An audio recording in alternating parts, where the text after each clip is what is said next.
Hey, so Jane, let me read from Tom Rogers' op-ed.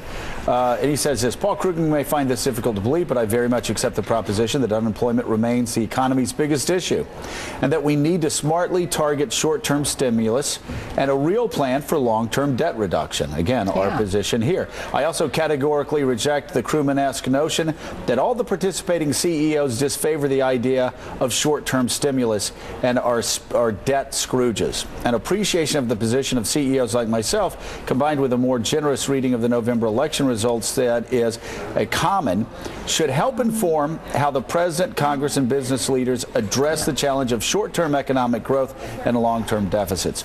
And it leads to the inescapable conclusion that people like me might be some help in breaking the gridlock. And Jane, I think we have a consensus, except for the most extreme Tea Party members on the right and Paul Krugman on the left, that we all agree we can't have David Cameron's austerity plan right now.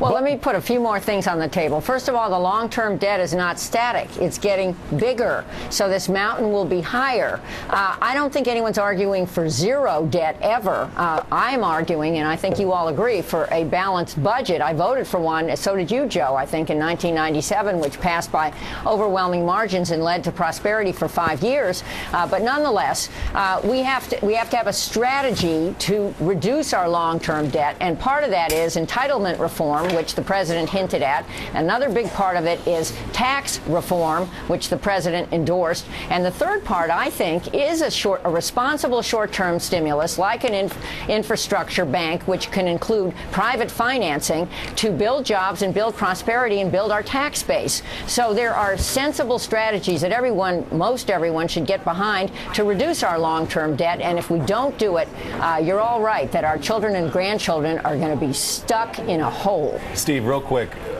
we seem to govern and do things in this country now by crisis. So when is the debt crisis? If Paul Krugman's right that it's not coming for a while and this is not the time to address it, when is the moment where we're forced to do something about it? The problem is it's a bit like the parable of the boiling frog. You put the frog in the warm water, you turn the heat up, but it takes a long time, very, very slowly, and suddenly the frog realizes he's just gotten boiled.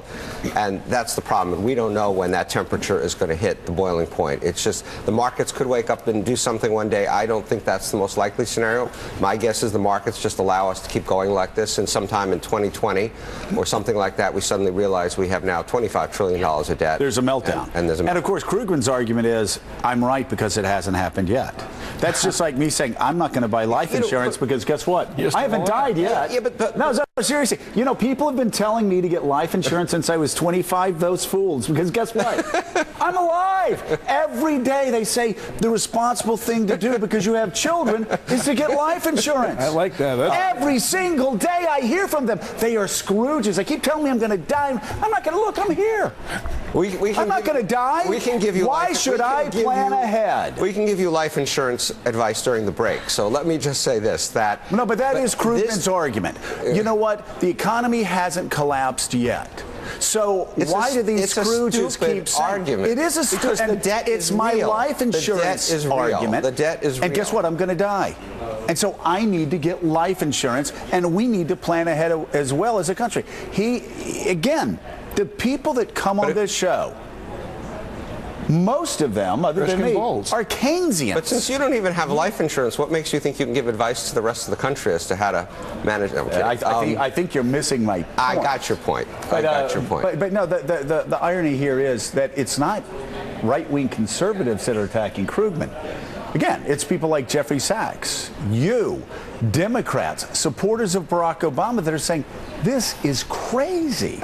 Look, you're right. It is all the way from the right to the center and a lot of the left. There's a small group of people who are following Krugman, and there's a larger group of people who don't really, frankly, understand these issues who will follow him anyway. Well, that's the vast majority of the people that follow him. They don't even know the difference between deficit and debt. But the centrists understand the problem. That's great. All right. Thank you so much, Jane Harman. It's great to have you here. Please come back.